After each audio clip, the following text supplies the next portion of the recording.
È la notte tra l'1 e il 2 novembre 1975. Su una spiaggia si consuma l'omicidio di Pierpaolo Pasolini.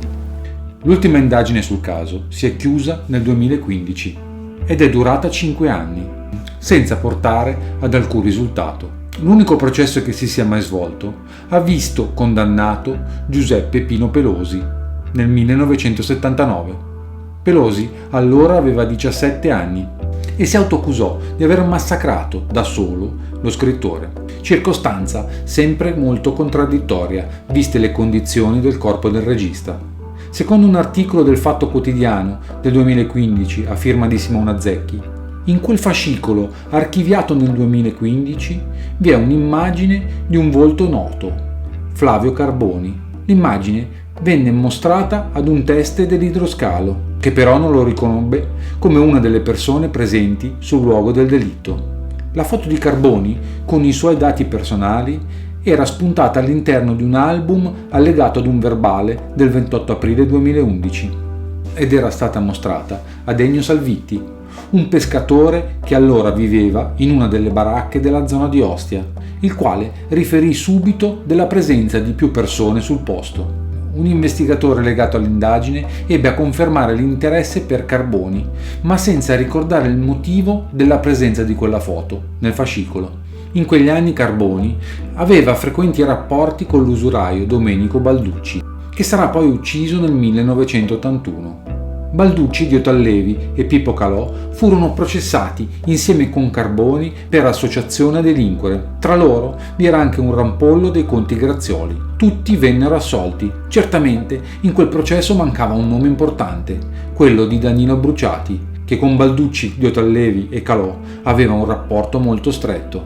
Anche a Bruciati era stato sospettato all'interno dell'indagine per la morte di Pasolini, così come erano stati sospettati i 3 boss italo-marsigliesi, presenti a Roma fino al 1976 e soprattutto attivi nel campo dei sequestri. Ma nell'inchiesta su Pasolini ritorna un altro nome, quello di Bruno Nieddu, l'uomo che guidava la moto nell'attentato a Roberto Rosone, nel quale perse la vita lo stesso Danilo Bruciati. Le impronte digitali di Nieddu e Abruciati furono confrontate con i profili genetici individuati sui reperti della notte in cui morì Pasolini. La comparazione risultò però negativa. Dirà Carboni: non ho mai conosciuto Abruciati, non davo tutta questa rilevanza ai rapporti di Diotallevi, che ho conosciuto tramite la zia della sua compagna, Filomena Angelini. Non c'era motivo che io negassi la mia conoscenza di Abruciati. Diotallevi mi ha presentato tante persone. Esiste però un appunto del Sismi sull'inchiesta P2 che riferisce dei rapporti tra Bruciati e Carboni tramite assegni di quest'ultimo emessi in favore del Camaleonte, anche se l'appunto non fa menzione alla data degli stessi. Tra le amicizie di Carboni di quel periodo spunta anche il nome dell'ex questore Francesco Pompò, che lo aveva presentato a Francesco Pazienza. Pompò venne imputato e poi assolto nel processo, finito nell'87, e indagato anche nel vecchio processo per la strage di Bologna. Carboni affermerà di credere che quel collegamento con il delitto Pasolini dipenda solo dalla sua conoscenza con Diotallevi. Curiosa anche nelle indagini la presenza di un'altra figura, Antonio Pinna, scomparso il 16 febbraio 76. Senza che il suo corpo fosse mai ritrovato. Pinna era in possesso di un'auto uguale a quella di Pasolini, ma di diverso colore, un Alfa GT 2000. Abruciati, prima di diventare un boss della Magliana, era stato contiguo al clan dei Marsigliesi, oltre che a Francis Turatello. Una delle piste investigative seguite dagli inquirenti nell'inchiesta è quella del furto avvenuto nell'estate 75 delle bobine del film Salò o le 120 giornate di Sodoma, finito di girare da Pasolini poco prima di essere ammazzato.